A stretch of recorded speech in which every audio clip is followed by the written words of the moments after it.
Paranormal Dimensions is a regular feature on Mondays on the Paranormal UK radio network.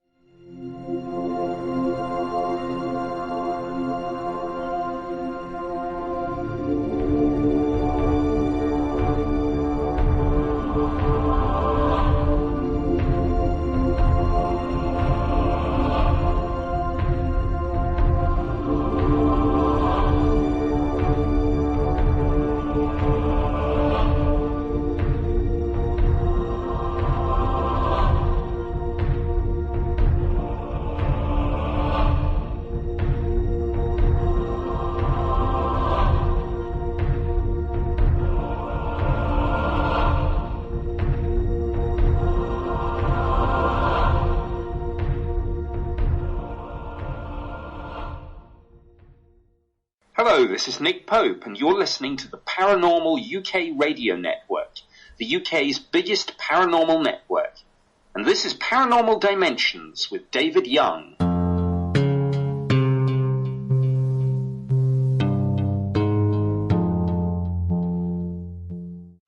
Hello and welcome to the show. Thanks for that intro, Nick.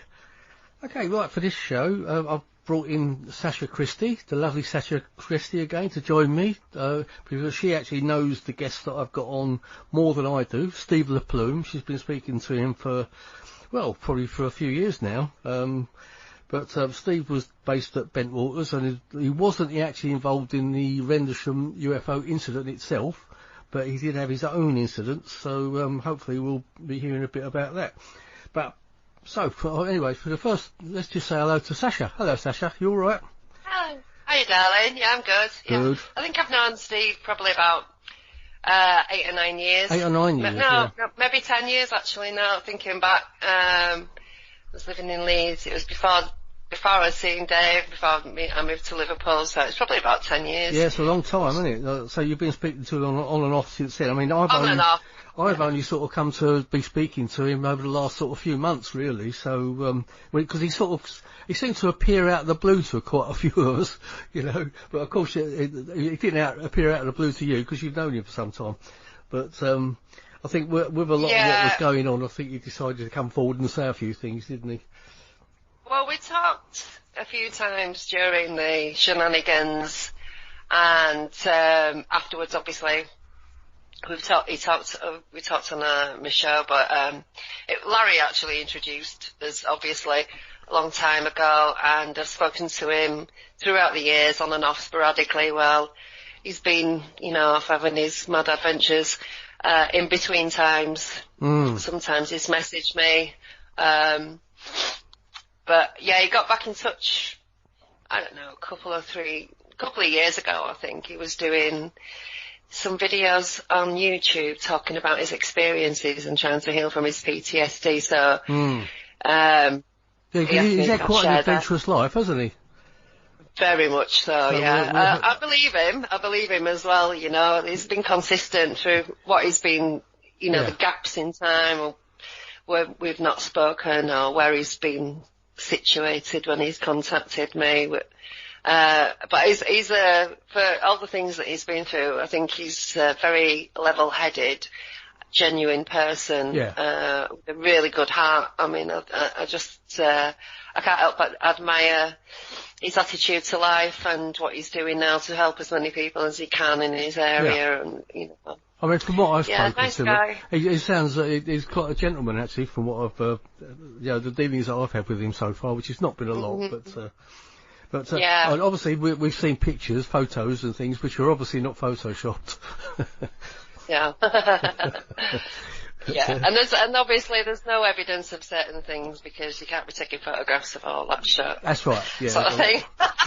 Or people will get to know what we're talking about, hopefully, during the show. Yeah. So, I mean, it's going to be, obviously this is a paranormal show, so it's going to be based mostly around the paranormal, but there's going to be other things that will be spoken about as well, because it's all part of Steve LaPlume's life, so it's... Yeah, he did have a really crazy...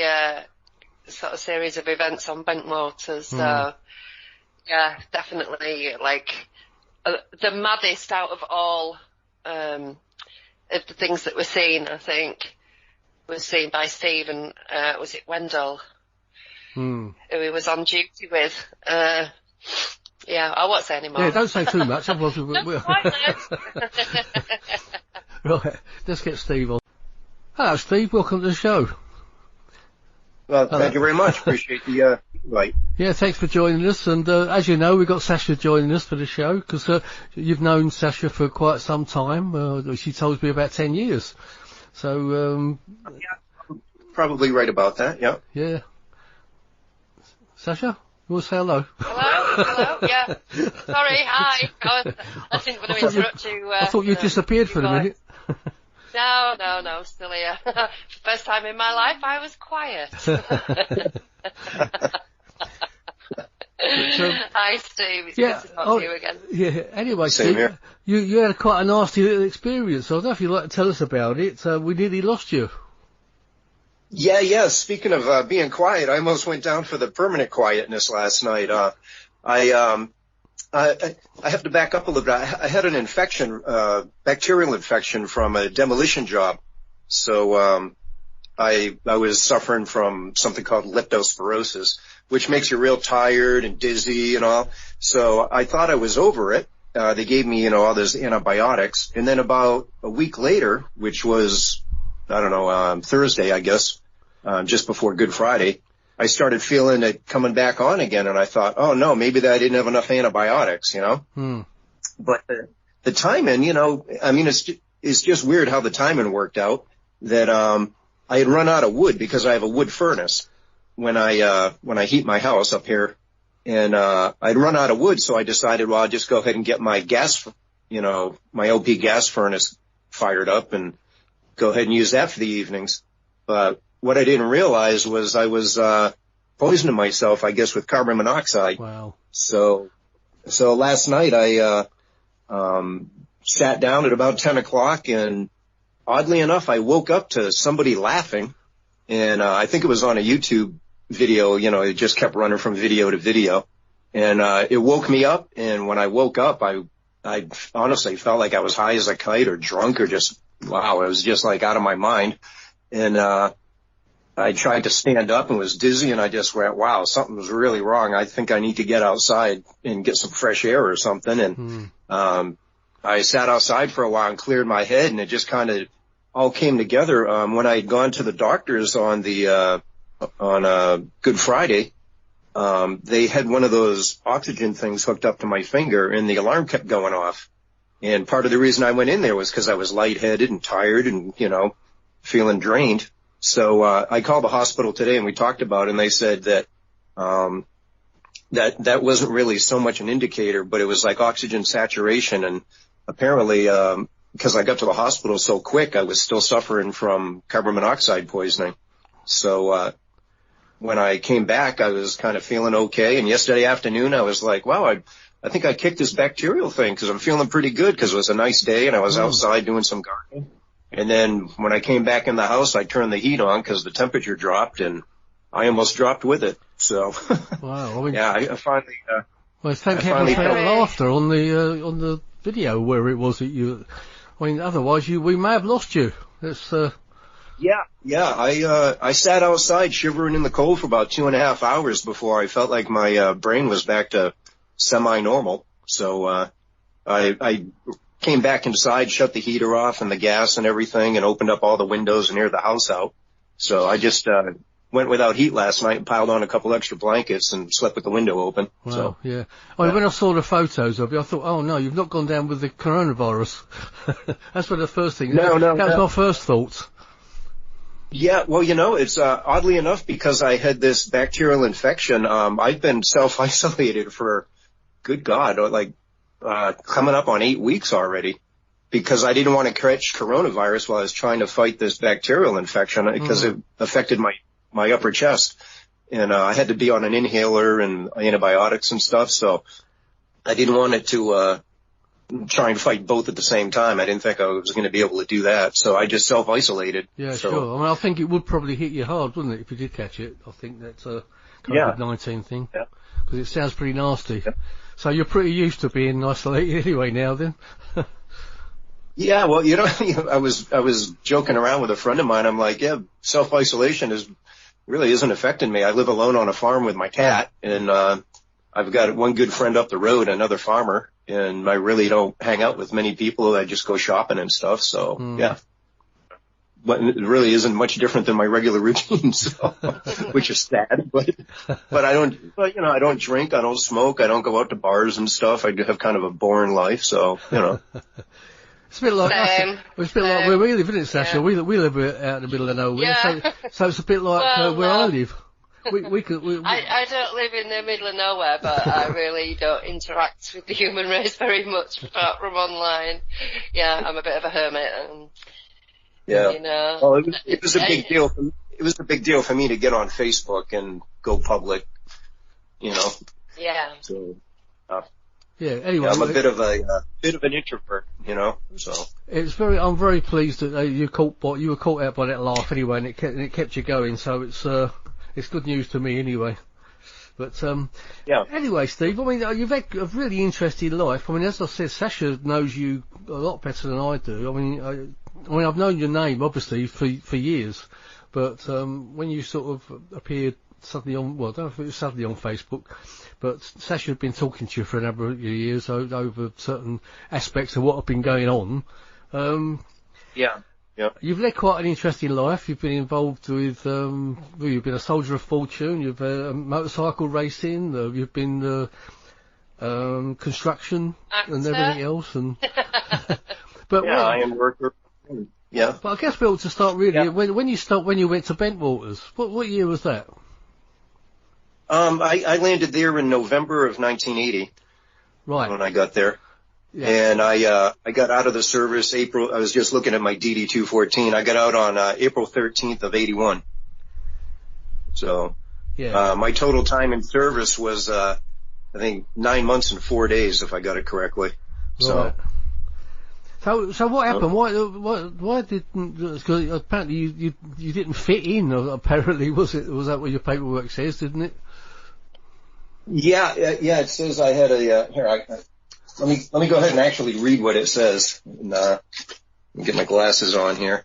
It says I had an unsuitable personality disorder, which when I talked with the base shrink, he said he was going to write it up that way. So basically I was immature is what the gist of it is. Oh, right. And, I'm able to get out on an honorable because apparently after you have so many months in the service, unless you're doing something, you know, with a if I can say that, with judiciary issue like being punished, like a court martial, for instance, then you're able to get out honorably because you just didn't fit in. It's not your fault, you know. Yeah. Well, I can understand that. It's quite understandable. But, I wanted to point out some codes here on my thing. I never really looked at. I've got a separation code, which maybe somebody can help me because I have no idea what it means. It says SPD-JMB. And then I've got a re-enlistment code of 2C, which I looked that up, and that's involuntary separation under honorable conditions, which is kind of funny because it wasn't involuntary. I was pretty voluntary to get out of there, you know. Yeah, I suppose you wanted to get out as much as they wanted to get you out, was it? Yeah, but you know, I was reading a lot online about that, and apparently a lot of commanders use that as kind of a last FU if you don't fit in and stuff. They give you a bad re-enlistment code or a bad separation code type thing. So, I don't know. I'd take that with a grain of salt, you know. But, yeah. I imagine that it probably makes things easier for them as well when you get like an honourable discharge because they haven't got to do lots of paperwork and stuff anyway otherwise, have they? You know, it's... I mean, I can tell from talking to you now, you're not a bad guy anyway, so I don't think you did anything that was sort of what you would call bad. But you did it on purpose, didn't you? You did it on purpose to actually get snapped out. Yeah, I actually went to the judge advocate to find out if I could get out on breach of contract because at the time I was a security specialist and they had me working law enforcement because I didn't have my security clearance. So that wasn't working what I signed up for, and I was guaranteed to be a security specialist. So I talked to them, and they said, well, the way it works is after 90 days, you're good for breach of contract. He said, but I guarantee you on day 89, they're going to put you back on duty as a security specialist for a night, and the next day they're going to stick you back on law enforcement so they don't breach contract. So I was like, oh, great. Because at that point, I was already desperate to get out of there. I wanted out of there so bad. I mean, I was just scared to death, everything that was going on. And I can talk about that in a minute. Just people getting taken and, sodium pentothal or whatever they were doing. Mm-hmm. I was just a scared 18-year-old kid, so I went to the judge advocate. I was like, okay, so that road's closed. So what can I do? So, as I mentioned when I talked with Sacha when she interviewed me, I just got drunk one night and happened to stumble into the All Ranks Club, and the theme song for MASH was on. And I went, oh, yeah, Klinger was getting out on a Section 8. Well, I'm not going to wear a dress, but I bet you if I do this idle gesture, they'll get me out of here. So that's when I went back to my room and sliced my stomach open and said, there, that'll do it, and started the process of getting out on what I thought would be like a shrink or crazy discharge or whatever. I didn't care at that point. I went into the service. I signed up for 6 years. I was, really wanting to make a career out of it. My father had been in since he went in at age 16 in World War II. He lied about his age. So, I've got a long history. All my uncles, I've got 2 uncles that landed on D-Day. They were in Bastogne, and here I can't make it 9 months in the service in the Air Force. It wasn't even like I was in the Marines or something tough, So I was pretty ashamed. When did you actually decide you didn't want to be in? Because you must have gone through your training in the States and everything. Was it when you got here? Well, no, I kind of didn't like the base to begin with, but then I started settling in after a few months, and it was all right. And I actually started getting used to working with the law enforcement people, and Airman Palmer was kind of tutoring me, was like my mentor and kind of showing me what to do and what not to do and how things worked and stuff. So, I was kind of settling in, but after seeing the UFO and then after Larry coming in and talking to me and telling me about, people getting taken and stuff and this and that, and the real linchpin was when I noticed I was being followed by these 2 guys, and I went to the base exchange to get some food or something like that, and I saw these 2 guys and I was like, well, that's kind of weird. And I saw them a couple times after that. And then when I went into the All Ranks Club one night, there these 2 guys were sitting there, drinking and smoking. And I went over to the bar. They had a little small bar right there, like where the dance floor area was. And I don't smoke, but I borrowed a cigarette from the girl, and I waited for one of the guys to go to the bathroom, and I confronted the other guy, and he acted like he didn't speak English, and I had asked the barmaid who those guys were, and she said they were TDY from Germany or something because they didn't speak English. And I went over and just kind of gestured like, hey, you got a light for a smoke? And the guy lit up my cigarette, and at that point, I think that's where I finally became a man, because I really confronted him. I just went, hey, listen, man, you guys are just lousy at what you're doing, because I already know you're following me, so the gig's up. You might as well just knock it off. And I turned and walked away. I didn't even wait for a reply. And I went behind, they had like a trellis work where it was separation between the dance floor area and the bar, and where you could get food like pizza and some food. And I watched him, and as soon as the guy came back from the bathroom, the guy I confronted talked to the other guy, and they got up and they left through the rear of the All Ranks Club, which was really, really odd because there's nothing back there but a small alley and trash cans and stuff. And I decided, okay, I need to man up. I just got to figure out what's going on. And I went over there, and I remember having my hand on that door handle going, oh boy, get ready, because I thought maybe I was going to get in a fight with these guys. And I remember pushing the door handle down and opening it up slightly. And I saw that it was a dark car, and it was a Lincoln Town car of all things, and it had New York plates on it, and they drove away. And I thought, well, this ain't right. And that's pretty much the point where I decided, okay, I'm into something. I really need to get the hell out of here.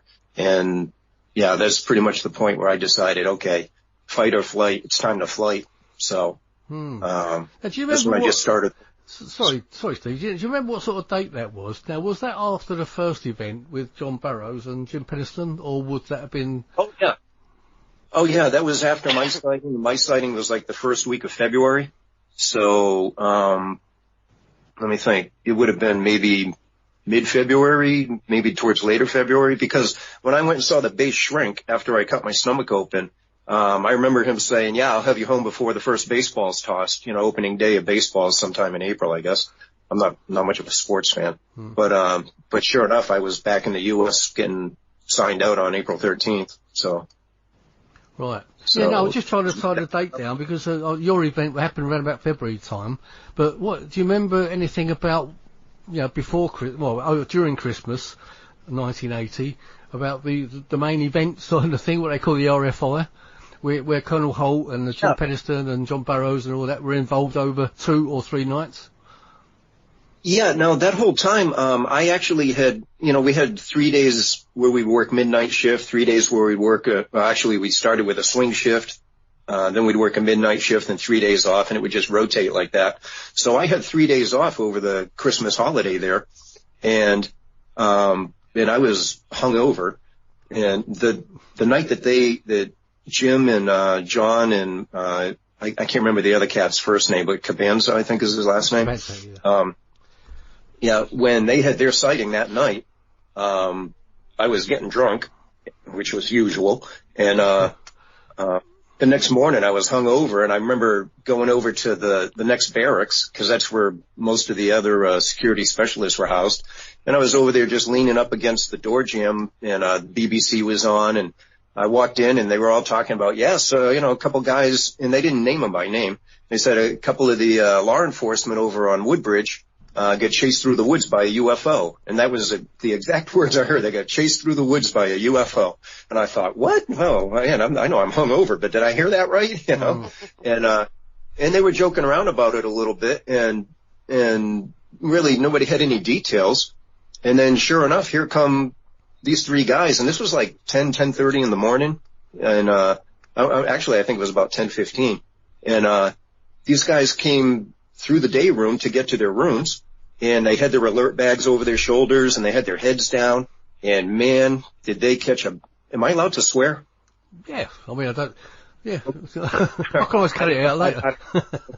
But yeah, man, they caught a rash of shit from these guys, man. They got their balls busted so bad. I felt sorry for them. It was probably the longest, 15, 20 feet across the day room that they ever spent, and I was on the other side, like I said, just kind of leaning up against the door, so I had to move to let them by.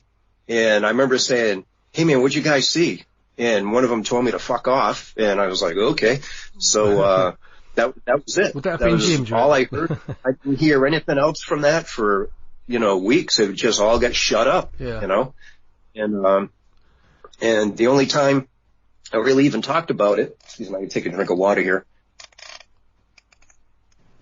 The only time I really talked about it with anybody was the night of my sighting with Airman Palmer, because we were checking the back gate, and he's like, "Oh yeah, that's in the woods over there. That's where they saw the UFO and stuff." And we were looking at the lighthouse, and you can tell the lighthouse because it was over there. And, I mean, you can plainly see it compared to where the woods are. That's right. It was well known, wasn't it, where the lighthouse was? Yeah. Yeah, anybody that's been on the East Gate posted there knows where the woods are, knows where the gate is. I mean, it's pretty boring. I've been down there when the lighthouse was still operational, and it's pretty obvious what's going on. It looked like somebody miles and miles away with a camera flash, just and then it was gone, and then a couple of seconds later, back on again. It's not operational now, so nobody can go and see, but I have been down there when it was operational, and it's too far away to be mistaken for anything moving through trees. It's ridiculous. Yeah, and I don't know the exact distance, but you're right, it's out there, and I mean, there's no way that lighthouse was in the forest, and there's certainly wasn't flying over my head that night unless it got off its moorings and grew wings, So. Well, apparently you can't see it actually from the base itself. You need to go to a certain point within the woods, then you can start seeing some flashing. So it wouldn't have been where the UFOs were seen for a start anyway, until you get to a certain point, as I understand it. So, Sacha. And I've never stepped foot in those. Yeah, sorry. So I've never been in the forest at all, ever. So right. To this. So, yeah. That's right. I just wanted to bring Sacha into this more. So, because you've spoken to Steve over the years, now you know what was going on with everything, with the Warren investigation and everything. When you've been speaking to Steve, did anything come out that was sort of controversial, if you see what I mean? You know, that made you question anything? No, not really. No, because what Steve told me is what Larry told me. There's no difference in, you know, and if they're both saying the same thing, then the same that you see thing what happens. I'm getting at? I don't want to start. Yeah, but I don't want to start a controversy here. I'm just trying to get to basically. Yeah, can I jump in on that? Absolutely. Can I jump in on that? Absolutely, Steve. A lot of it's your show, Steve. So.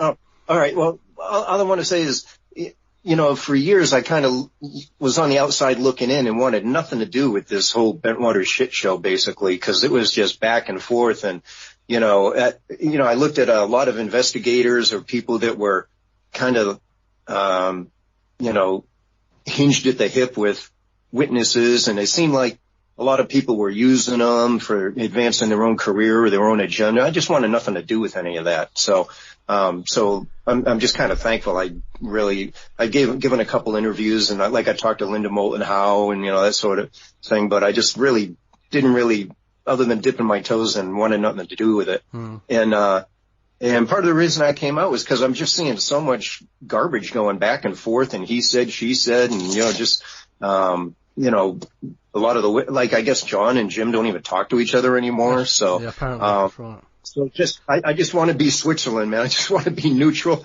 And if I don't know anything, I'm not going to say, you know, yes or no. I'll just tell you, I can't tell you an answer because I don't know about it. But, you know, I just want to be like the voice of truth here. You know, so if somebody asks me a question, I'll tell them an answer type thing. And, I mean, that's just basically where I'm at on this. You know, I'm not on anybody's side, on anybody's camp, other than telling the truth, what I know from my point of view to be a truth. And I think it's important that I stress my point of view, because like any investigator that's gone to a car crash, if you got 4 witnesses, you got 4 stories, and somewhere in the middle is the truth. Yeah. So it's like when my daughters fight back and forth, you know, I hear one side and the other side, and somewhere in the middle is the truth, you know? So, you know. So, yeah, I mean... Yeah, I mean, obviously... I don't think it's, you know, none of the witnesses talk to each other, really, do they? They've all had very tense relationships with each other for many years, and I don't think that's by accident. You know, when people talk to each other, when people are not friends, it's usually miscommunication. It's not normally an act that has been committed.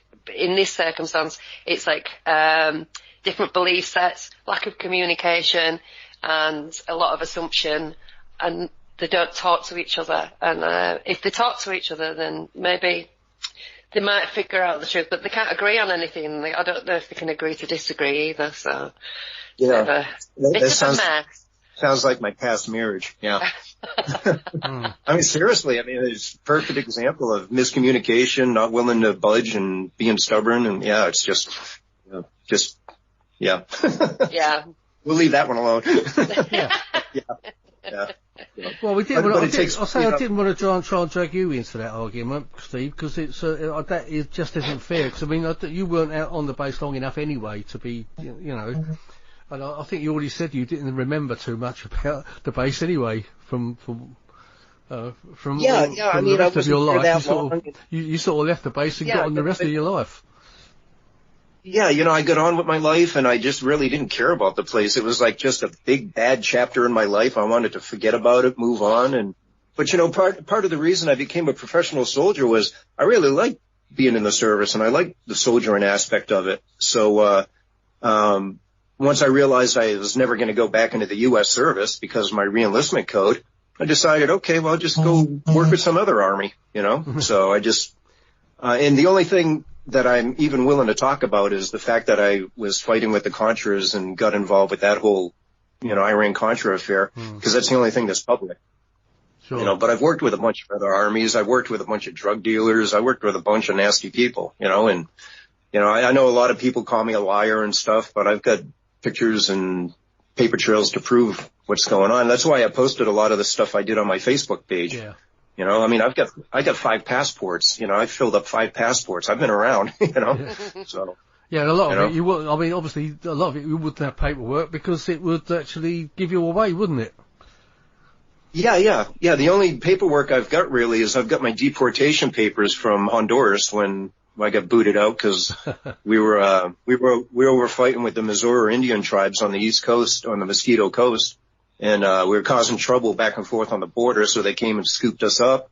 And, we sat on a tarmac in a plane for, gosh, I think it was like 3.5 hours waiting to find out, are they going to deport us or are they going to throw us in jail for the next 8 years, you know? Or even worse. And, luckily, I'm sorry, what was that? Or even worse. I mean, you could disappear completely, couldn't you, somewhere like that? Oh yeah, I mean, you know, I guess that was an option, but we were there on behest of our government at the time, or an entity of our government. So, you know, hopefully they weren't going to let us hang out to dry like that. But the actual fact is, George Bush Sr. was down there. He was the vice president at the time, and he happened to be down there doing a little handshake tour in Central America. And when they picked us up and brought us to the military side of the airport in Tegucigalpa, I guess he interdicted and stepped in on our behalf, and off we went. We ended up getting put in a hotel for the night and stuck on a plane the next day, and back to the USA we went. And I still remember this dude gets on the plane, and he was a civilian clothes and everything, but he looked like he was Cuban, actually, you know, curly hair, his complexion. He didn't look like all the other Hondurans. And I was expecting him to speak with a bad Spanish accent, and he spoke like he was from Harvard. He gets on, he goes, "Gentlemen, I'm with the State Department," and I just went, "Oh my God, we're free." So, but yeah, so they had us deplane, and we all stood there in a line, and the person that was our commander called us up one by one and said, "Do you have anything in your duffel bag that needs to stay here? Because they're going to check us when we get to Miami." And after about 3 people, he threw his hands up and went, "Okay, it's all over. You guys are on your own." There was no more command structure because everybody was smuggling back machine gun parts and all sorts of crazy. Oh God, yeah. It was, yeah, I don't know how these guys got through, but when we got to Miami, sure enough, we were definitely flagged to get all our bags inspected. So we went through that, and we got on the other side, and I don't know if you know, there's a newscaster named Tom Brokaw, and he was there with NBC Nightly News wanting to interview us, but we weren't going to have any part of that. So after a myriad of expletives, they shut the cameras off and left. Right. So we told them where he could go. So was this fairly soon after you left Bentwaters that you signed up for to go and do that job? No, you know what? I kind of kicked around. Honestly, I really partied my brains out the first year I got back. I was dropping mescaline and smoking a lot of dope and drinking, and don't even know how I lived through that year. But and then I was working like at a gas station, just a do nothing job, and worked at a plastic factory. And finally, I saw an advertisement for some mercenary training in the back of Soldier of Fortune magazine. And gave a call and went down, and that school's kind of controversial because there was people that were just a bunch of yahoos going down there that wanted to say they went to a mercenary camp and, you know, shoot a bunch of machine guns that they couldn't shoot in their homes, that sort of thing. But there was probably, I don't know, maybe 10, 12 of us that were pretty hardcore and wanted to do stuff. And some of our guys went to Lebanon and they fought with the Christian militia over there under Saad Haddad. And they did that. There was other people that went to different parts of the world and did their own. One guy went down to South Africa, which was where I was trying to get to. But by then, I was actually trying to get to Rhodesia, but then all that was over by the time I got my head together and stuff. And, you know, South Africa was looking promising, but then things started, you know, looking promising for going to Central America. There was a lot of stuff going on there. In El Salvador, there was all sorts of rebels going on, and there's plenty of there. So I think there still is. Yeah, it's still a mess. Yeah. But somebody pulled me aside one time, and we kind of used our students as cannon fodder for our training. You know, we just used them as, you know, they were training aids. Yeah. But I met a lot of good guys, a lot of guys with good intention. They were patriots, but they weren't willing to actually take the step and, you know, go do that. Yeah. But yeah, somebody pulled me aside and said, "Hey, there's something going on if you want to get in on it." And I did, and it was, you know, kind of the start of things. Yeah. So I just wanted to understand after leaving Bentwaters what kind of spurred you on to go and do something like that. But I suppose maybe you were bored as a young man and wanted a bit of excitement in your life. Yeah, there was that factor. And, there was also, I was just really ashamed that I couldn't make it in the military. Like I said, I got a real big, I've had, my whole family fought from the French and Indian Wars to the Civil War. Just a whole history in my family of, honorable, service to the country. And, here I am, just a real loser, couldn't make it, So there was a lot of, I guess, self-guilt or, hey, I really kind of want to put myself to the test type thing. Yeah. And then I just really hated communists. I just hated the whole communist aspect of it. And I kind of was watching the news of what was going on and what the communists were doing to the people that were not favorable towards communism. And one of the guys, just to kind of ground myself in my beliefs. When we got down there, we were fighting with these Indian tribes that were over on the East Coast, like I said. And, the guy that I got teamed up with was a lieutenant, and, he was kind of like my battle buddy. And, they had killed his father, hung him in a tree, and, raped his mother and his sister in front of him, cut their breasts off and hung them in a tree. Wow. So at that point I was like, okay, well, I know I'm fighting on the right side. So, yeah, so, yeah. Must have seen some nasty stuff. Yeah, terrible. Yeah. There's a couple incidents here that kind of haunt me, but yeah. Anyway, I guess we'll go back to Bentwaters and hear a bit more about your UFO experience in that February. Yeah. What exactly happened, Steve? Okay, well, like I said, I was kind of relegated to being the, for lack of a better term, piss boy. I give everybody their bathroom breaks and their lunch breaks because I wasn't trained to be law enforcement. I'm running around with an M16 on my shoulder and they're running around with pistols on their sides. I have no idea about investigations. I wasn't even qualified to drive the police cruiser, So I was kind of a redheaded stepchild, so to speak. So all they did was shuffle me around from gate to gate and give breaks and stuff. And part of that was, we'd go and check the east gate a couple times a night and make sure it was secure. And, one time when we were out there, Palmer and I had stopped and it was kind of a cool night, but it was fairly clear, not that many clouds in the sky. And, Palmer brought up, hey, again, like I had said earlier, that's where the guy saw the UFO was out in the woods over there. So we kind of chuckled about it a little bit. And, when I looked in the southern sky, which I'm assuming it was the southern sky because I really don't know the whole geographic location of that base and how it's actually situated, but I figured the east gate was facing east. So I'm assuming that my right would be the southern sky. And, I was looking up in the sky and I saw something that just basically looked like a satellite cruising across the sky. And then it did kind of like a heartbeat motion up and down, up and down, up and down. I was like, wow. So I asked Palmer, I said, wow, did you see that? Are you seeing this? And he's like, yeah. And we watched it for a couple seconds and then it kind of went behind a cloud, which would have been kind of like in the southeast section of the sky. And it went behind the cloud and it never came out.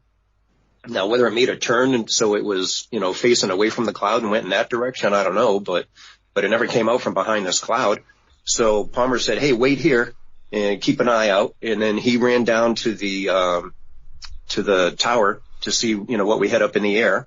And they said they had a C-130 and a couple of Jolly Greens, which are the helicopters that the pararescue would use. And he came back and told me that. And he goes, I don't think it was any of those. And, I don't think any aircraft that I know of can do what this thing was doing. So he goes, well, we're supposed to call it in if we see anything strange. So I said, okay. So he got on the radio and threw me under the bus and said, we did our call signs, CSC or, Central Security Control. This is so and so. So he did that because he had 3 stripes and I had 2. So, and then he said, LaPlume just saw a UFO and announced it over the radio like that. And I was like, come on, man, you saw it too, But, and it wasn't half a minute that the phone rang at the security shack. And, I went over and picked it up and cause being security, that was actually my post. And, I picked it up and it was Lieutenant England. And he said, what did you see? And I told him and he said, okay. He said, stay there and keep an eye on stuff and somebody will be there. And the first person that showed up was Colonel Halt in some little small Spitfire Triumph looking car that could probably Yeah. I probably could have fit under. It was so small, it probably could have fit under the gate, you know. But he parked over, I believe, to if I'm facing outside, you know, looking out of the base, he parked over there to the left-hand side, and we talked about what went on, and then people started showing up left and right. There was, you know, more brass that I mean, everybody there was higher ranked than me by far, and they were all like the deputy base commander and this and that. And as I explained before, I believe it was the deputy base commander, and I believe his name was Conrad. But not being on that base and just really not being part of anything and just being piss boy. Yeah. Now, Holt was the deputy base commander there. So. Well, yeah. I don't think he was deputy base commander of Woodbridge. I think he was of Bentwaters, and I'm really not sure how that's... Yeah, okay, yeah, because you've had to... Yeah. Yeah, so I'm really not sure how that structure went, because again, I hadn't even had day one of on OJT, on the job training. I mean, I was just running around giving people bathroom breaks the whole time I was there. So I believe it was Conrad brought out his wife and a teenage kid, which seemed really odd at the time, because, you know, here's a military situation and you're bringing civilians in. That didn't make any sense. And I just remember his wife, or this female, whoever it was, had a Nikon 35 millimeter camera around her neck, because I was really admiring it. And she was just real giddy. I can't think of another word that would describe it other than giddy.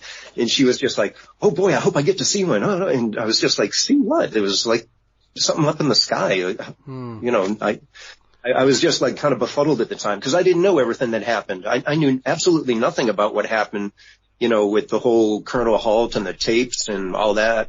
I was completely ignorant of that whole thing.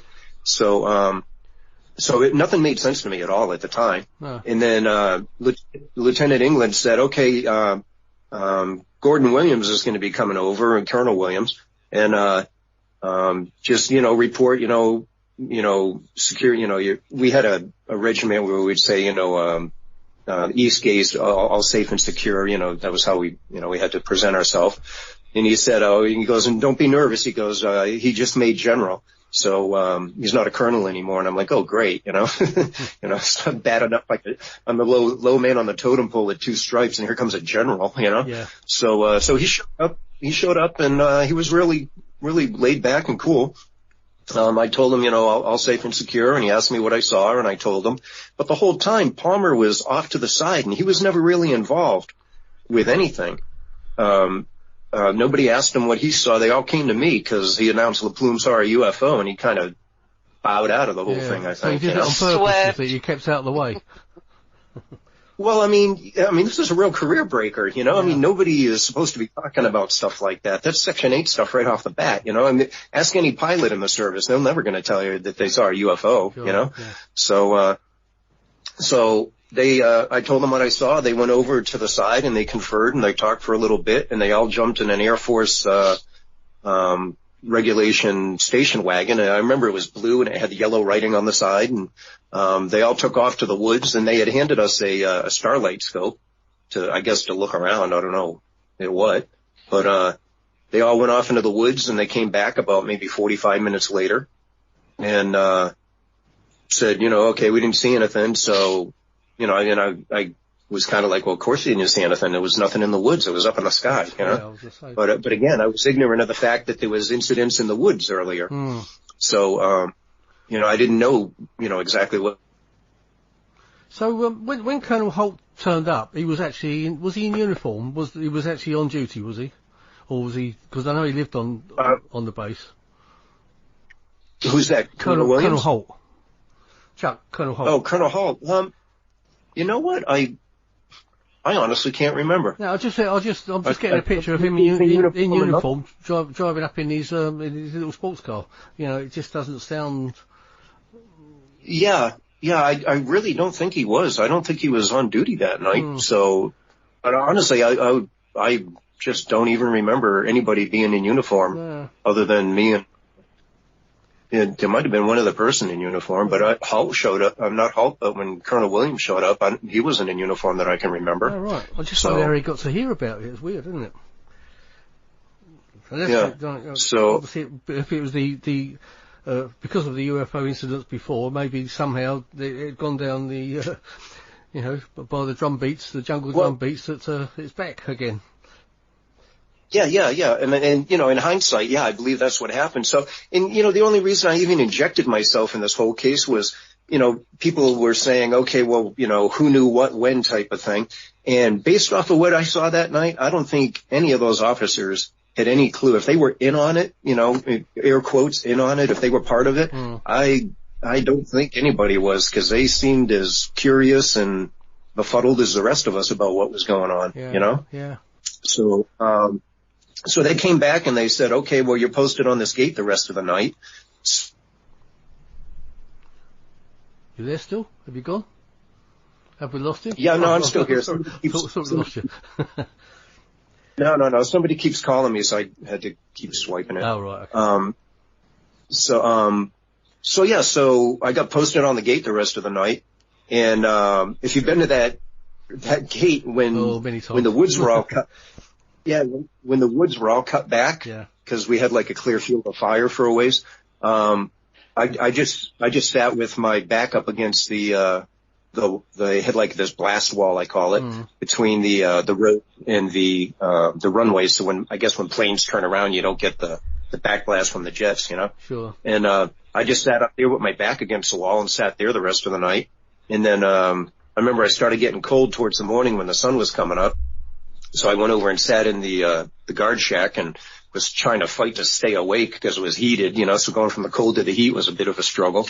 And I got relieved, and that's kind of an issue I got after I got relieved. I have to back up and tell you about the second sighting in a second, but, when I got relieved, I don't remember going back to the base, and I got there late because the bus had already left, the bus we called the Blue Goose. It already left, and it already brought everybody back to the barracks, so I had to hitch a ride back, from our side of the base to the other side, you know, where we were housed. But anyway, so if I could back up, so I was sitting there for a while, and then Palmer left. He had to go check on people and give them breaks and stuff now because I wasn't available. And, he came back maybe an hour or so later, and we were talking about it. And, while we were talking about it, I noticed that there was a plane coming in for a landing, or what I thought was a plane. And when it kind of got closer, again, anybody that's been on that, you can tell the pattern when the A-10s would come in. They were to the left of the road, and they would land on the runway, you know, to our left if you're looking out the east gate towards the forest. But this thing was a little bit to the right, and it was a little more, I guess it was about the same elevation as a plane would be coming in normally. But again, it was to the right, and it was kind of like coming up more over the forest and up the road that leads up to the gate. And at that point, when it was over the forest, it seemed like I got sorry, something happened to my phone here. I didn't mean to interrupt. It seemed like that I had kind of like it seemed like I had like tunnel vision. And I saw this craft, and it looked like it was cigar shaped. It was long, and I've got a discrepancy here I need to clear up. I believe that this thing was about 300 yards or 300 meters in length. Right. And at one point I had said it was the length of 3 football fields, but it wasn't that long. It was the length of 1 football field, and I meant to say 300 yards. Yeah, that would be like really monstrous. So it came up the road, and it was really weird. It was like all of a sudden, once it got like maybe halfway up the road, it seemed to be not so much cigar shape, but more of a structure because it was so big and over my head. And I just remember looking up, and I had my M16 on my shoulder, and I never thought about taking it off and shooting it or anything, you know. And I just remember this structure over my head, and it was a craft. And I remember looking up, and I remember seeing, you know, like metal structure. It wasn't a blimp, you know, or anything like that I could. Yeah, it was a structured craft. And I remember seeing like this hatch type thing on the bottom, which was like, I can only equate it to like a square and a square and a square, like smaller squares, you know, towards the middle. And I clearly remember telling myself, suck it up, Steve. This is going to be the greatest thing you ever saw in your life. And boy, I guess, huh? Well, talking about the size of that, I mean, that's much bigger than the craft that was seen by Burroughs and Penniston in that case. I mean, because theirs was kind of like the size of a large car, wasn't it?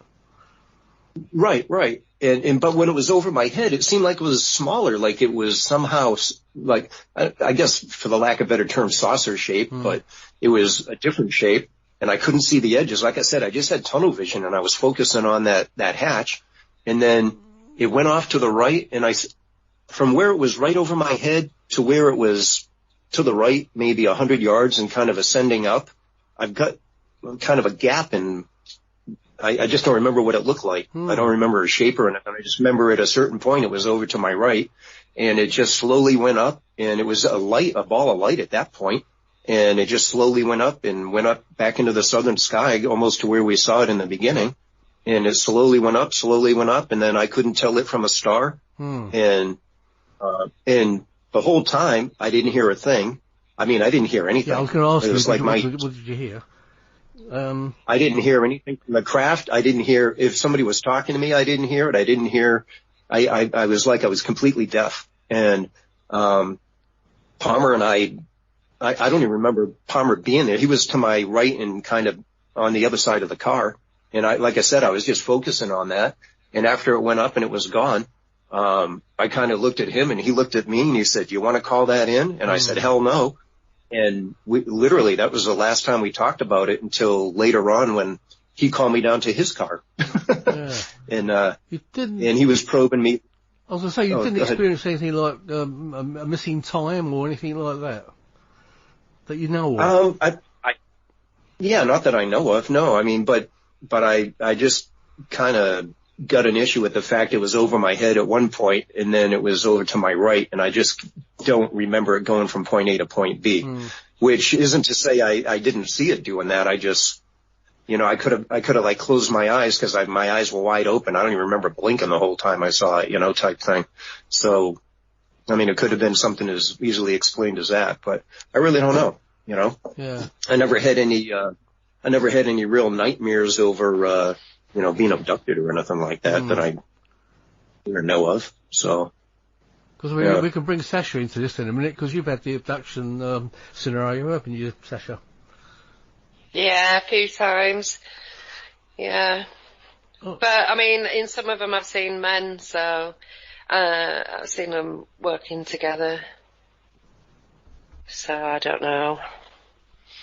I don't know what they know. I don't know how deep the rabbit warren goes, Sometimes I think they don't know anything about anything, and then other times I think, well, they work together, so they must know. But then people call it my labs because it's a military abduction, because they see men in uniform, but the guy at Tesco's, the security guard at Tesco's, wears a uniform, but he's not military, so I don't know that it is military. Yeah. And that there's not something else going on behind the scenes of the Muppet Show that with the orange buffoon and the and his British clone. So what colour was your that metal work you saw, Steve? What colour was that? Was it like a grey colour or black or? There was a couple of lights that were on like halfway up the road when it was more like a saucer shape or not a cigar shape anymore. It was like a green light, I want to say a blue light and a yellow light. And for some reason I got a cloudy picture of that. Like I said, it was just like I was in a fog and had tunnel vision. But yeah, it was such a kind of grayish black So, I mean, it looked like a metal structure over my head. Yeah. So. Because the size of it is the colouring sounds the same, but like metal structure, but the size is quite a lot different to what the Penniston one was, which it could well have been a different craft anyway. But, yeah, it could have been, but there again, when it was over my head, I couldn't tell you that it was any more than, maybe 30 feet across, from side to side. But when it was coming up the road, sure looked like it was just this big long cigar shaped structure. So. Or craft, whatever you want to call it. But when it was coming up the road, it seemed, again, it was like cloudy around it, and it was just weird. I've never really had like my eyes or my vision be like that, you know? Yeah. I've got hit on the head a few times. I've never really been that clouded out. You know? I did have a friend in about 2006 who said that her dogs had disappeared and she went out looking for them. She lives in Cornwall in the middle of nowhere. And she's shouting the dogs. And then she turns the corner and she's just like walking through the fields basically, but you know where there's like a muddy track. And she sees this like cloud, which she said it looked fake and it had lights inside it and they were flashing alternately. And then she said to her left she saw this sphere above a field and it was kind of at a downdraft even though there was no exhaust. The sphere changed from orange to red and chased her. But she said that there was a cloud and it wasn't a cloud. It had something within it and it was just hiding behind. And I've heard that a few times before, Steve. And I even, something that I saw myself had like a mist coming off it, or I don't know if it was steam, fog, artificial, or, you know, temperature, caused by temperatures, but it had a mist just coming off the hull of it, so. Yeah, well, it's a perfect hiding mechanism anyway, isn't it, for us, really, for being in clouds. Yeah. I mean, I think we have a feeling a lot of these things are not interplanetary, but interdimensional. And if there's like portals opening up, I mean, a cloud would be the ideal hiding mechanism, wouldn't it? Excuse me, sorry. Yeah, well, I think that they can manufacture cloud cover easily. So I don't know if it needs to be interdimensional or just physical, because things that I've come across and interacted with have been very physical. Nothing ethereal or, you know, solid as you and I. So I don't know how it works. I don't think anybody does, no. But the hiding in cloud. I actually saw a huge cumulus nimbus opposite my friend's house who lived at the bottom of my street, and we saw a little black dot, which wouldn't have been that small if we'd have been stood next to it, I guess, next to the cloud. It went actually inside the cloud. So they do use it as cloud cover, as hiding places. Yeah. I was going to add, before I went into the service, I was like known for having really keen eyesight. I had, you know, real good 20/20 eyesight or better if that's possible. And, about a year after I got out of the service, well, let me think, perhaps 2 years after I got out of the service, I realized that I needed glasses, and I've had glasses ever since for reading, which was kind of weird.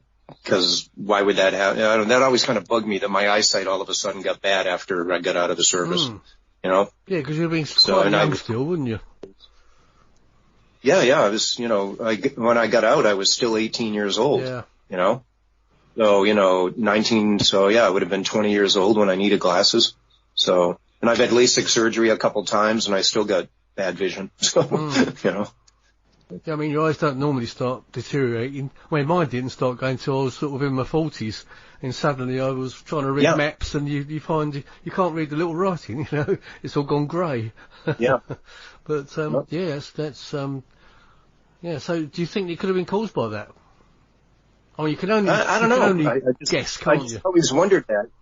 Did I get it, like, did my eyes get zapped or radiation, or did I see something too bright and it caused damage? I honestly don't know. But I do know that when I went in, I had perfect vision. You know, if somebody were to pull up my medical records, I had great vision when I went in, and, you know, not so good when I came out. So. Yeah, weird. No.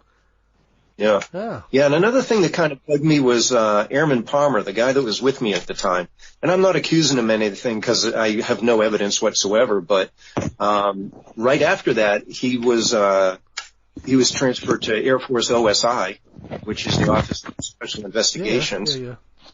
And after I had cut myself and I was already getting ready to get out of the service, I got a phone call in the day room one time, and it was him on the phone, and he asked me to meet him downstairs in the parking lot, and there he was in a car, and I thought, oh man, this is not good. This is my worst nightmare. I'm already on my way out of here, you know, now they're going to suck me in. So when I got in the passenger side, I kind of gave a quick glance at the back seat, but, I was getting ready to fight, man. I was keyed up. I was amped on adrenaline, you know, and, And I really don't remember looking in his face. I was looking straight ahead and, kind of keeping an eye on things, around the car. And, he was like, hey, listen, he goes, I just wanted to talk to you and, see what happened. I heard you had an incident and, just, want to make sure you're okay. And as soon as he said that, I knew somebody sent him there. He was there fishing. Yeah. Because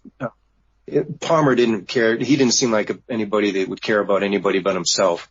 And if I'm wrong, then I apologize to him. But when I knew him and interacted with him, he was kind of, self-centered, for lack of a better term. Yeah. So when he said that, I realized, okay, he's here fishing. So I just told him, I said, you know what?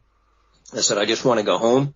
I want to forget all this happened. I want to forget I was in the service. I said, I just want to go be a regular schmuck and just go do whatever back home. And I just want to get out of here and forget all this ever happened. Yeah. And that seemed to satisfy him. And, was like, all right, well, and said our goodbyes. And that's the last time I talked with him in past 39, 40 years. Yeah. So, yeah.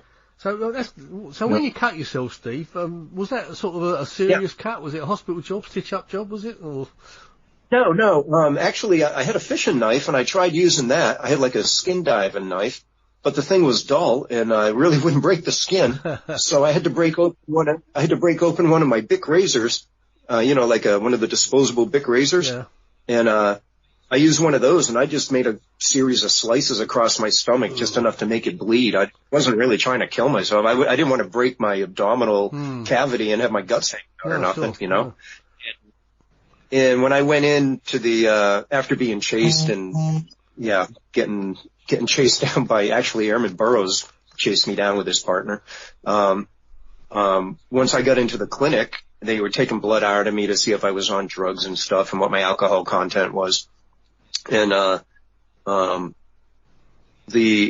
can't remember the guy's name, but he was a lieutenant, and he came in and kind of looked like around where I was sitting. He kind of peered around. I said, what's this, a fucking freak show? And I looked at him, oh, sorry, sir, because I didn't realize, I thought it was one of the attendants or something, and, he talked with the doctor, and the doctor said, nah, it's not deep. It's just, he just made a couple cuts like a gesture. And then after that, I had to go stand tall before the man. Ziegler got called out of bed, and, I had to go there and get my ass chewed by him for a while. And, but I think that's when my acting career really kind of started because, I went in there and I had cuffs on, and, Lieutenant English said, hey, take the cuffs off and, button your shirt up and, salute and do the whole thing. So I went in there and said, saluted Airman LaPlume reports. And, he started chewing me out and this and that. And I remember him saying, LaPlume, I think you're fucking with me. And I said, I'm not fucking with you, sir. I said, you put me back out there on duty. I said, the first A-10 flies over me, I'm jacking around and emptying a clip into it. And he goes, okay, that's it. He goes, take his weapons cards. You're snapped at this point, and tomorrow morning report to Sergeant Swain, and he'll let you know what to do. And the next morning I went to Sergeant Swain, and he said, here's your appointment with the base shrink. They're waiting for you. And I went down and took a series of tests, and I got a pretty good IQ, so I kind of thumbed through the test and read ahead and see what they were looking for, kind of, Yeah. So I answered the questions like I'm a loner, and I hate being there, just I kind of manipulated the test a little bit. And it took a long time to take this test, and I thought I was done. So I said, okay, I'm done the test. And the girl said, okay, here's part 2. I was like, oh my God, so I sat down and I did the same thing. And I looked and I was like, oh, they're asking the exact same questions, but they're asking them in a different manner. So I answered them so that the same thing. I was still a loner. I still felt like, I didn't belong in the whole bit. So they scored my tests, and a few days later I got called in, and the captain that was the base psychiatrist, just basically sat me down and said, hey, listen, he goes, what are you looking for? What do you want? And I said, I made a mistake. I don't want to be here. I want to get out of here. I want out of the Air Force right now. And he said, okay, I can make that happen. I said, really? He goes, yeah. He goes, I'll just, say that you're immature and you got a personality disorder and you shouldn't be here. And, I said, all right. He goes, that won't affect you that much in civilian life because you can always say that you matured later on. And I was like, really? And I thought, wow, this guy's like an angel, man. This is I was so happy the minute I left that office. I mean, I could have jumped up in the air and kicked my heels together. I was so happy, you know, and I was like, finally, I'm getting out of here. There's some hope, you know, but they put me on what they called Snap Patrol, and they gave me every dirty job. You know, they took away my beret and my weapons cards. I wasn't part of the security force anymore, and I had to wear a regular hat instead of a beret, you know, so it was kind of like, you know, shaming me.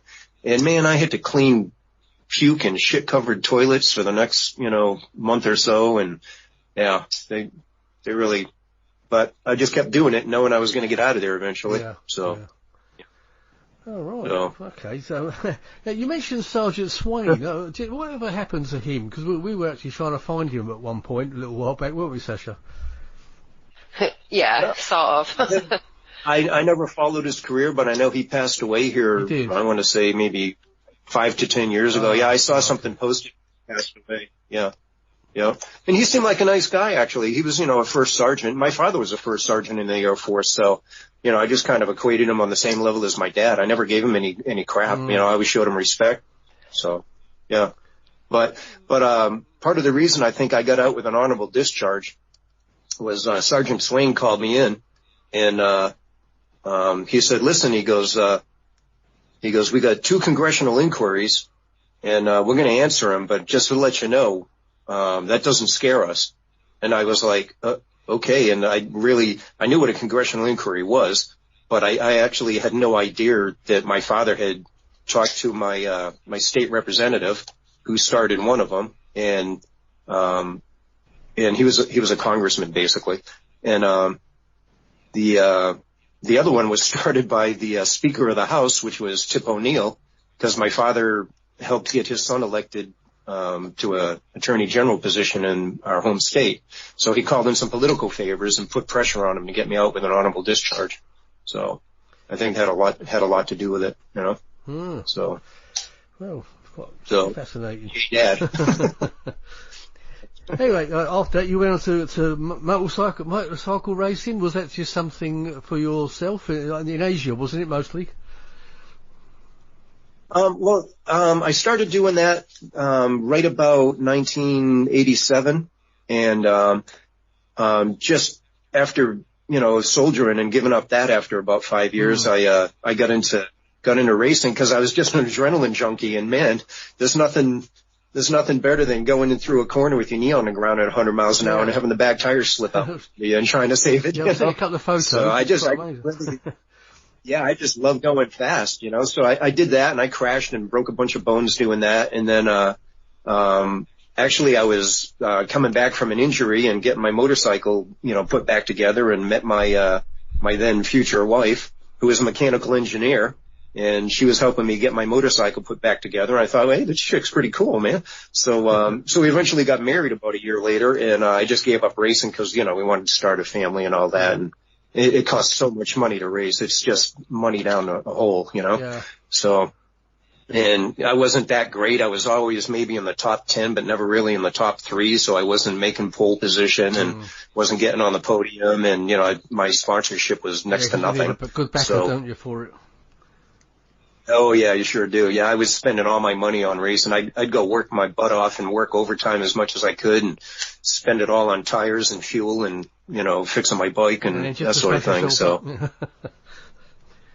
yeah, just to smash myself up. Yeah, I stopped counting broken bones after.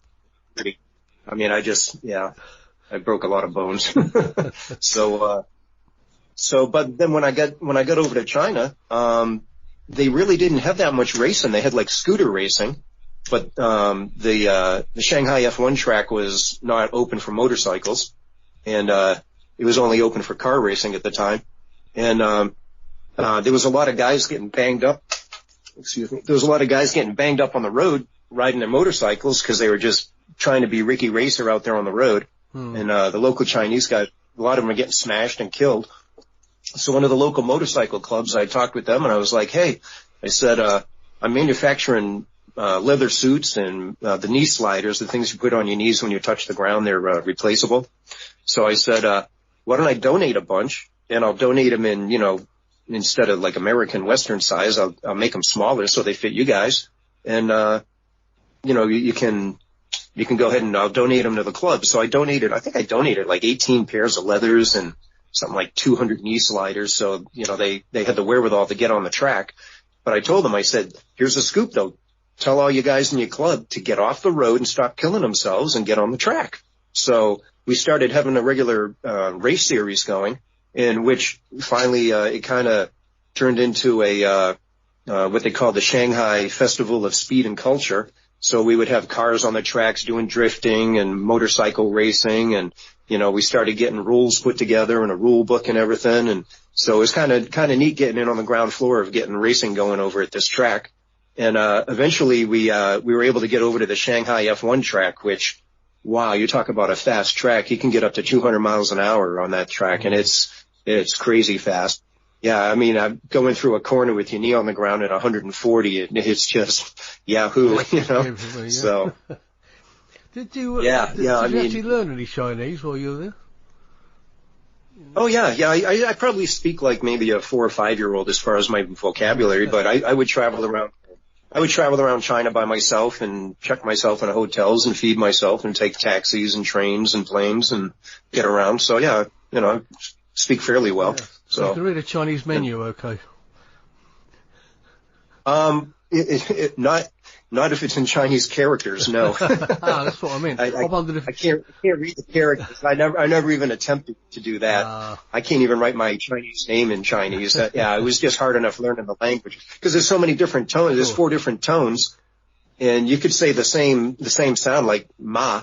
You could say ma, and that's 4 different words. Yeah. So when I saw my father-in-law trying to speak to somebody else who had a different dialect, and you had to write it down so they could read the characters, because the characters are all the same. It's just how you read it with, your different, I think they've got something like 8,000 different ways, different people and dialects, the way they speak, So, it's just crazy, or maybe it's 800, I don't know, but it's really difficult to speak from.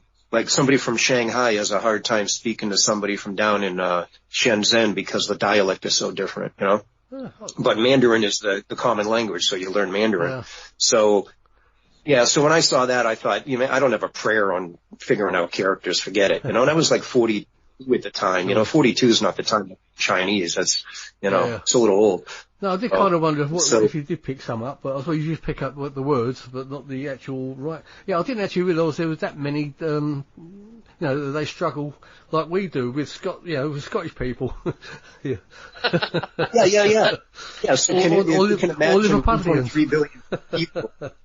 Yeah, 1.3 billion people all speak in different dialects, and there's some people out in the hinterlands that older people that never really learn Mandarin. So you got to have an interpreter from that dialect to Mandarin to English. It's really sorry, but yeah. But we're a very interesting country, but and I'm not going to trash the Chinese people, but I really got an issue with what's going on with the CCP and the way they handle this virus, and I don't think the Western world really realizes the term of saving face and how ingrained it is in society over there. Whenever we had any arguments with any Chinese, you always have to give them an out so that they can save face. And otherwise they're just going to argue to death. I mean, they'll never admit they're wrong. So it's just, yeah. Yeah. Well, how this is all going to end, I don't know, but, you've been quiet, Sash. You've got anything you want to put to Steve? There's been lots of, I don't know if it's police or ambulances outside. Oh, right. Kind of got a little bit distracted because I thought one of my neighbours had maybe been taken to hospital or something, so I ran to the window to nosy, and all I can see is like a great big bunch of flashing lights, so I don't really know what's happening. Somebody having a party, illegal party or something, is it? No, everyone's been really good around here. Everyone's been doing the social distancing thing, and at the supermarkets, everyone's been queuing 6 miles apart, all the rest of it. 6 miles apart? Yeah. One in, one out at the shop. It's been, so I'm not sure what's going on, but it was quite a hectic moment. Like a major party going on outside, but it was blues. Yeah. Anyway, it's still out there now. Don't know what's going on, but, Yeah, as far as social distancing, like I said, I've been social distancing here for almost 8 weeks now. And as soon as I saw what was going on, and when we had our first case up in Washington State, I ran out as fast as I could and finished stocking up. I'm kind of a prepper anyways. I've got about probably 6-8 months worth of food anyways, just because the power goes out here a lot in the winter and that sort of thing. But I'm a little paranoid prepper anyways. So I just went out and grabbed some more staple foods, and I mean, I'm good to go right now.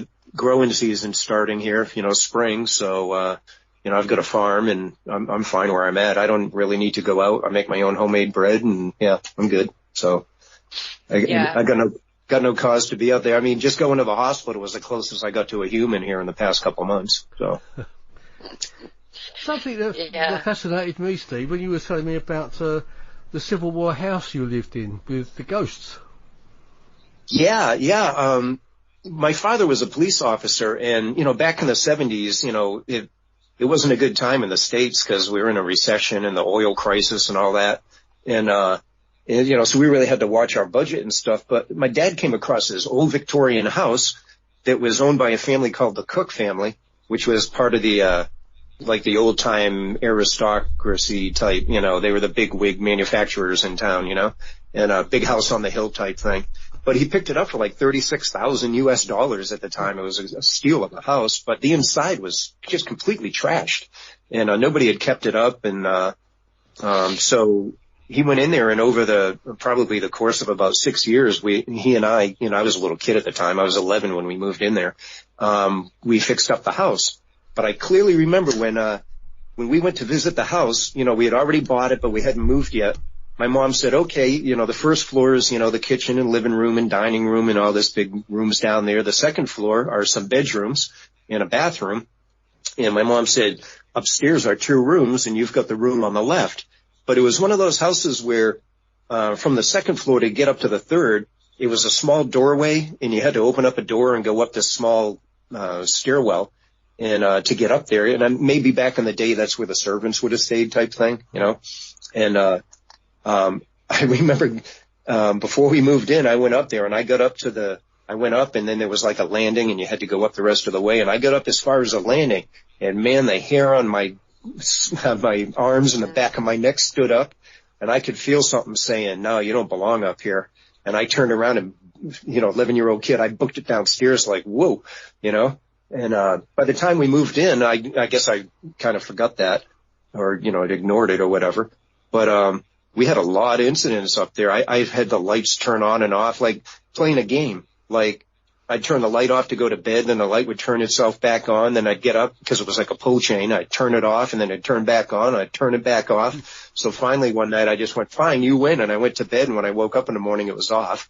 And my brother-in-law, or my future brother-in-law, had moved in with us just before he and my sister got married. And he took the room next to me. And my mom came to me one day and said, hey, Mark's going to move into your room, and I'm going to make that room into a sewing room. I was, okay, that's fine. I don't care, And she told me years later that the reason he moved into my room was because every morning at 3 a.m, the little boy would wake him up at the foot of his bed going, help me. And it scared the heck out of him. He didn't want to stay in the room anymore. And I was like, oh, okay. And we had another person. My dad used to take in a lot of people off the street, kids that were homeless or, maybe getting beaten by their parents or something like that. So I've got 3 sisters, and I've got 3 foster sisters. And one of the girls stayed in that room, and she was always complaining that her makeup was getting thrown, like somebody took their arm and just knocked all the makeup off her desk, So she was always blaming my little sister, but then we kind of figured out it was probably the ghost doing it, But we had a lot of houses in our town that were connected by tunnels, one house to another, where they would hide the slaves on the Underground Railroad to get them up into Canada. And my house had a passageway from downstairs all the way up to the top floor into like a little crawl space. So it was kind of interesting that house had a bit of history with, the slave trade and getting slaves, up into Canada and taking them out on the what they call the Underground Railroad.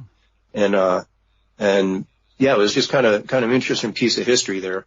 But my father, being a police officer, he'd come home, we'd all go to school and my mom would go to work.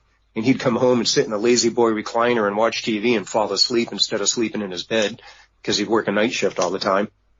And he'd say, I'd hear somebody slamming the door upstairs and go upstairs and the door was open and nobody was in the house. Or we had a pet dog for a while and the dog would sit and kind of look up like it was waiting for somebody to pet him on the head type thing. And there was nobody in the room but my dad, and my dad's across the room looking like, what's wrong? What's the dog doing? So yeah, it was a pretty weird house. So. That's when they gaze into space and you think, what are they looking at? Yeah. Like, waiting for him to put his paw up, like, give me your paw type thing, Yeah.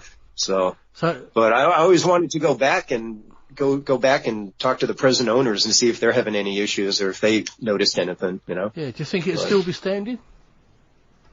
Oh yeah, the house is still standing. Yeah. I've gone past it. I visited it. They took off the old, 1960s, 70 aluminum siding and put on vinyl siding, and it looks like a beautiful Victorian house. The color scheme is just great what they did with it. So, Yeah, you should do that, Steve. Yeah. Go back and ask if they've experienced anything. Yeah. Actually, once we're unrestricted from traveling, because it's a different state, travel down there. But I should take a picture of it and maybe post it on my Facebook page. Yeah. I'm sure they'd be interested to speak to you anyway, especially if they've had their own experiences. Yeah.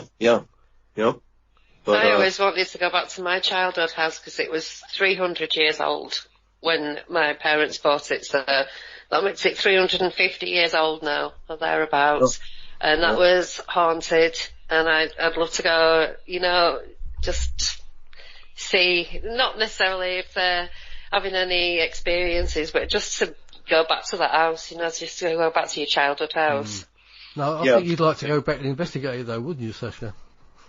No, I don't do things like that anymore. I get attachments far too easily. So do you not do it? I thought you did investigation. No, I try to get people to do it themselves, and when there's children involved and things are getting into bed with them, then I'll go do it. But I actually am so easily attached to that I'll try not to do it anymore. And also, I may be quite ill living in that haunted house in Leeds, so I don't want to do my health any harm. It's not good for you to be exposed to that sort of energy, and to do it on purpose, for fun is, I don't do that now. I used to do it. I used to be a ghost hunter. Then I kind of went into spirit rescue, but more for the human comfort side of it, especially where there's children. But no, I decided not that long ago that I'm just not going to do it anymore because I have too many troubles at home when I do something like that. It always kicks stuff off around me. And I just don't need it. I don't want to deal with it. Well, that's you, Steve. Have you ever felt like you wanted to do anything like that? Like investigating? No, you know what? That whole spirit world thing honestly scares the crap out of me. I want nothing to do with it. I think it's just an unseen enemy. I'd rather fight somebody that's shooting back than something that I can't see and fight back. Like this virus, it's invisible. So, but I was going to mention, the house I live in right now was built in 1780 during our revolution with you guys, as a matter of fact. Right, yeah. It was built right towards the end of the war there. Well, we let you in, I mean. Yeah, really, huh? But I've never felt anything in this house. It's just a real calm house. I feel real at peace at it. Yeah, so it's a beautiful house. I mean, I'll have to put some pictures up on my Paranormal Dimensions page, Steve, next week when this goes out, if that's okay with you. It's yeah, sure. Yeah. It's got a lot of character. Yeah, it sure does. Some of the beams in here, they're just hand-hewn, they made these beams with an axe and stuff to make them squares. Really cool house. And you've done some but, I was going to say, haven't you? Yeah. I was going to say the first time I ever had I guess what you'd call a paranormal experience was when I was a little kid. Mm-hmm. I remember, I had to throw up. I was sick at night, and you wake up at night like, I'm going to be sick, and, I remember running to the bathroom and, our switch to turn the light on was just outside the door. And I remember my hand going up and down trying to find that darn light switch so I could turn it on so I could make sure I hit the toilet when I threw up.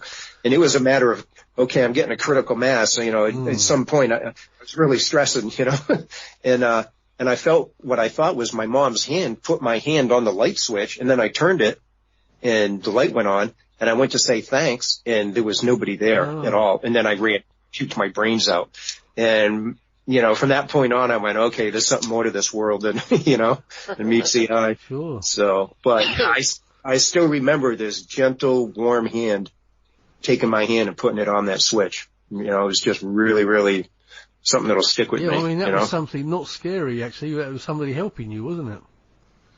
Yeah, yeah. And, you know, it was like at the peak of stressing out, like, oh, I'm going to puke right now. Oh, no. You know, I was just like at a maximum stress point. And then that's when I felt my hand getting put on the switch. And, you know, being a little kid, I wasn't dreaming it. I was wide awake. You know, I was, you know, so. Yeah. Isn't it strange, though, that you'd be frightened at something like that when really something was there helping you, but it still scares you, doesn't it? Yeah, well, you know what? At the time, it didn't scare me at all. It was very calming. I honestly, you know, I was raised a Catholic and all, and, you know, we went to church and stuff like that when I was a kid. And I just thought, oh, that must be my angel trying to help me out. So that was, you know, from a kid's point of view, that was, you know, what I was thinking. So. Yeah. I'll say, I think you've led such a fascinating life, Steve. I think you should write a book, to be honest. You are doing it. Yeah, well, I did. You know, the book that I wrote with the book is part of. I guess this book that we're writing is like 3 or 4 authors writing their UFO experiences. So my experience is part of that book. Right. Well, that'll be interesting. But as far as my whole life, boy, it's really hard. You know, I sat down probably 20 times trying to write it, and trying to write it so I wasn't glorifying the piece of human waste I used to be is kind of difficult, because I know a lot of people think that that's like a really good thing. Oh, you were a mercenary and you did this and that, but you know, I'm just really struggling with writing about. The thing is, though, Steve, you come out the other side as a better human being. So it's a bit like Frank, isn't it, Sasha? So, Frank Willis, our friend. Yeah. He's gone through the walls. I was going to mention him earlier because you brought up. As I say, he's come through the other side, hasn't he? And he's a really decent human being now, the same as you are, Steve. Yeah, well, you know, I had a drug dealer one time put it in perspective for me, of all people, and he was peddling drugs left and right. He was a real big player, but he was kind. He was like one of the kindest guys I ever met. He'd help anybody.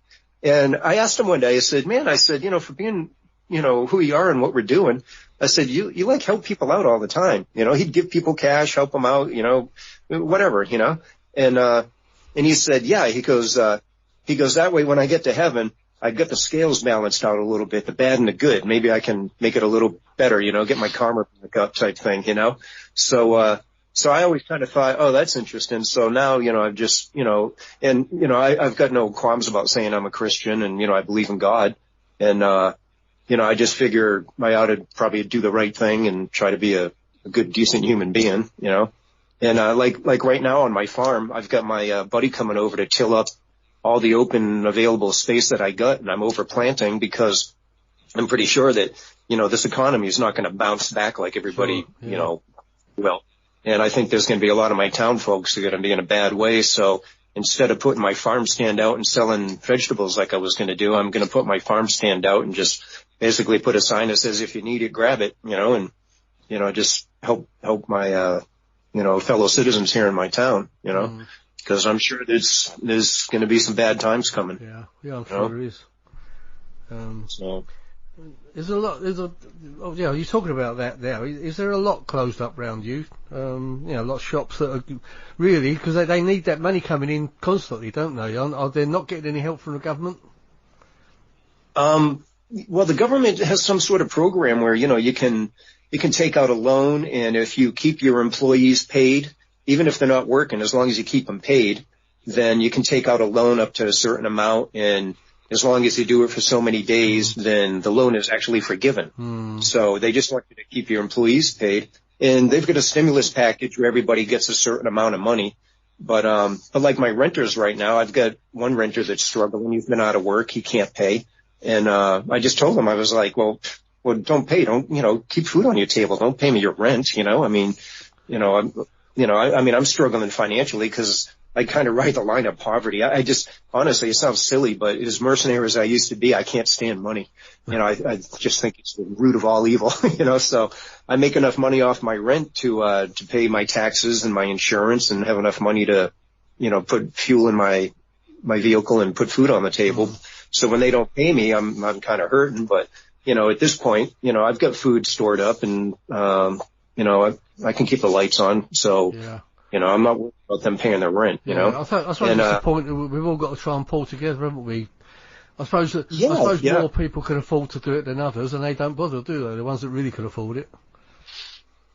Yeah, how many rich billionaires and stars out there in Hollywood that are always talking about helping people out are actually putting their money where their mouth is? I mean, here I am, some poor slug, trying to help feed my neighbors. And, I've been, because of some of the contacts I have in China, my daughter's a nurse, and their facility was hurting for masks, so I ended up being able to secure 5,000 masks and getting it over to them, and I didn't take a penny for it, So, if it's a war footing and we're in a war, then we ought to act like it.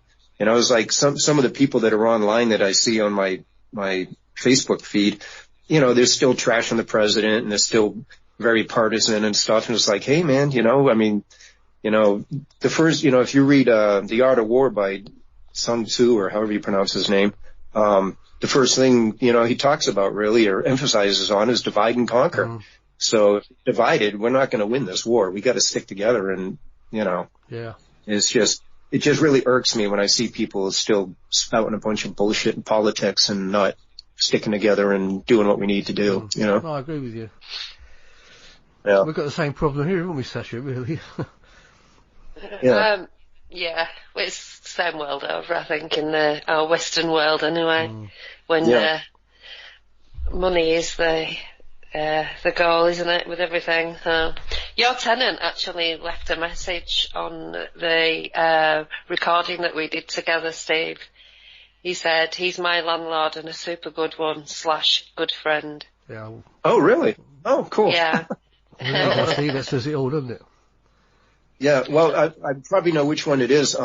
He and I actually built that house together. I bought a house for like $45,000. It was a gutted old Victorian, and he and I worked on it for a year, and I employed him and stuff. And he actually was getting not really evicted, but he was living with his mother-in-law, and she got remarried, so he didn't have a place to live anymore with his just call it spouse, living girlfriend, and they got a son.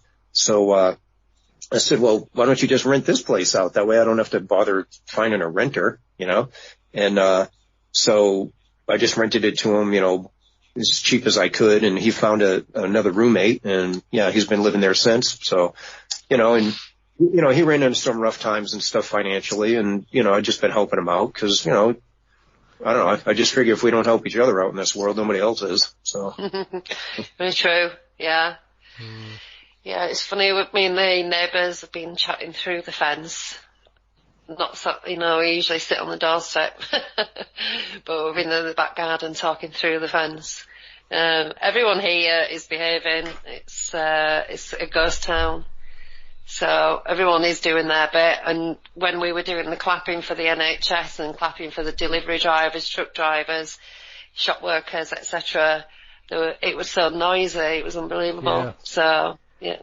Oh, cool. I think the worrying thing is we don't know how much longer it's going to go on for, do we?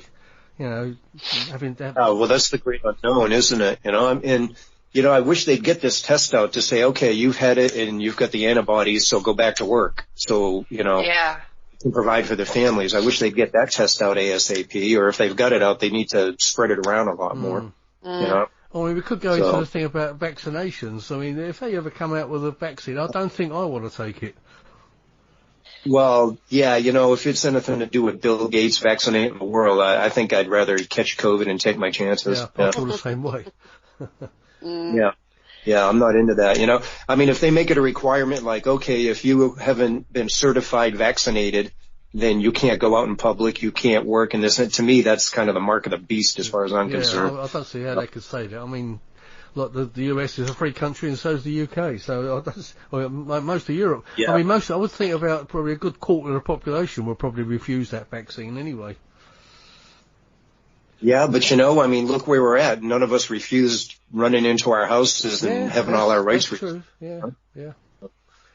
Well, I've got one of my neighbors that basically said a big F you, and he goes out and does what he wants, and he's like, let him stop me, I don't care, Yeah, well, I'm a bit like that. Yeah. I mean, luckily I'm somewhere where I can actually do that. If I fancy going for a drive, I can go down for a drive, but you can't really go down into a city as such, could you? It's, I mean, it's probably a bit more difficult where you are, Sasha, because you're sort of in a built-up area, but at least if I want to go out to the countryside, I can. And it's not not really a problem. Well, we're on the edge. We're right on the edge of the city, right next to the countryside. Yeah. It's very. Yeah, you're not quite right into Liverpool, are you? Not in the city, no. Right we're really on the outskirts. In fact, we're not technically Liverpool. We're Knowsley. Yeah. But we still have a Liverpool postcode. Yeah. Yeah. I was going to say it's kind of interesting. The state I live in, our state motto is "Live free or die," which is. Kind of the way everybody lives up here. And, my neighbors are very, very liberal. And me being Christian, I guess I lean more to conservatism, but I'm kind of apolitical. I really don't like either side, I think they're all crooks. Well, but as soon as I went, somebody I knew said I was sick, they were the first people to call me and say, hey, do you need anything, type thing.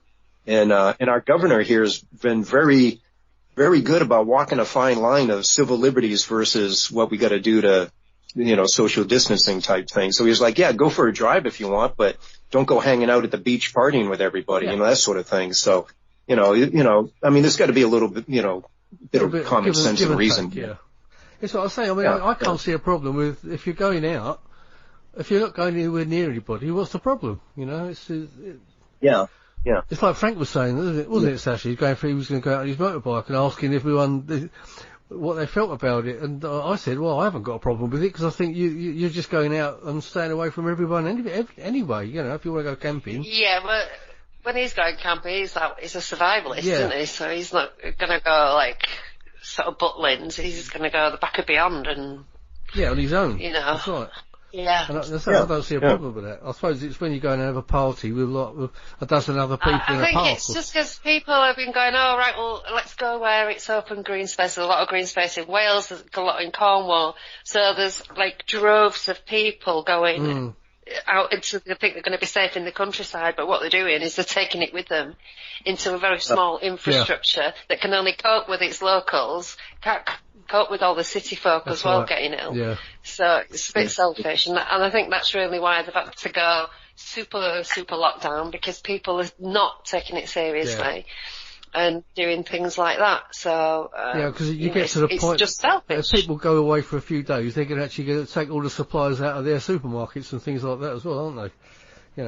True. Yeah. That's actually a big problem we're having here is people from New York coming up, because New Hampshire is a very vacation-y type area. We got a lot of lakes and mountains and everything.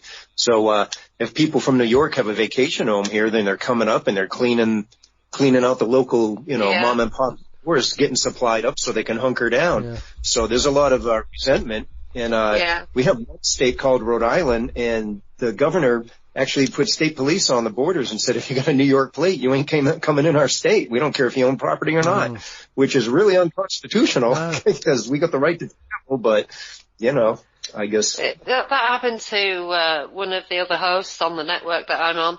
He lives in Parry Sound in Canada, which is quite remote, and it snows 6 months of the year. And people have been coming out from out of town, and they've just cleared out all of the shops, all the supermarkets. So they've gone out to go get their supplies as this lockdown's, coming to be a bit of a problem, and there's nothing for them to buy.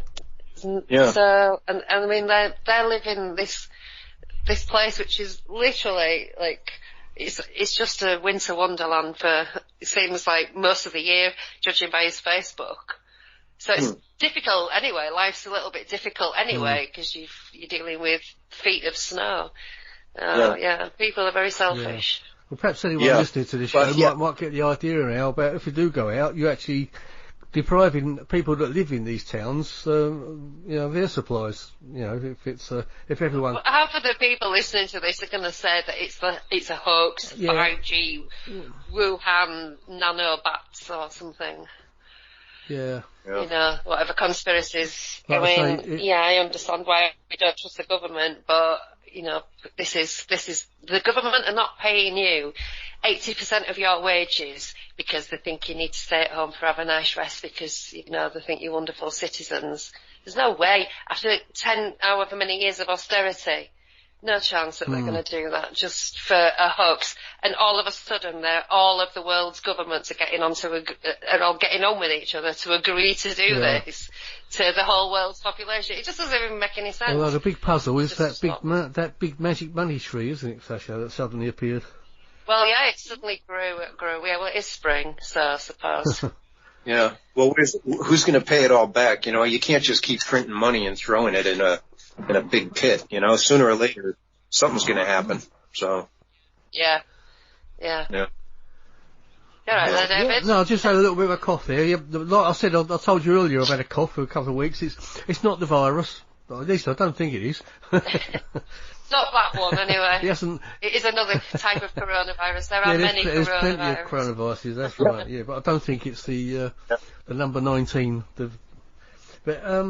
Yeah, I mean, I think that's probably about it, isn't it? I mean, unless you've got anything else you can add, Sasha, for this show, I think we've sort of covered most everything, or Steve, if you've got anything else you'd like to say. Asking me, Steve. No, I'm good. Yeah, I mean, I'm still pretty drained from last night. Yeah, I know you said earlier tired, before we started, you said you were pretty tired, so I think we'll draw a line under it. And thank you very much, Steve, for coming on and sharing your experiences and time with us. It's been fantastic. All right, thanks. I appreciate like I said, appreciate the invite. No, it's great. It's been great talking to you. You too, Sasha. Thanks for coming on and helping out. And yeah, thanks for having me on again. And we'll go back to prison now and hunker go down. To isolation. Go and shut our cell doors. My normal way of life. Go back to my. We're going to shut our cell doors now. Not much has changed for me, I must admit. Anyway, take care of yourself, Steve, and be well. Hopefully speak to you again soon. And you look after yourself and watch out for that where you nearly done yourself in the other day. Yeah, well, I shut the furnace off and the fuel supply to it, so I'd rather be cold than dead. I mean, obviously that's a lesson for anyone else listening out there. Don't make the same mistake that Steve made. It's and it goes to anybody. Yeah. Make sure your CO2 monitor's working, which is the problem I had. And mine wasn't working. I guess I broke it when I was doing some construction or wasn't plugged in properly. So yeah. So. Okay, right. So I got a new one on today. Anyway, thanks again, Steve, and you too, Sasha, and no doubt we'll all get together again soon, at some point, but we'll leave it there. Thank you very much, and good night, Steve, and good night, Sasha. Cheers. Right, you've been listening to the Paranormal UK Radio Network. I'm David Young. This is Paranormal Dimensions. Thanks again, and keep safe, everybody. Bye. Just to close, I have actually spoken to Colonel Holt about Steve's claim about the UFO in February, and he actually does support that it did happen. So, interesting. It's all getting very interesting, to say the least. How can you tell Warren's lying? His lips are moving. Oh, right. Okay. Yeah, thanks for that, Nick. If anyone listening to this is still planning on going out and doing paranormal investigations or, in fact, anything else that they shouldn't be doing, please stay at home and please stay safe and please keep everyone else safe. Thank you.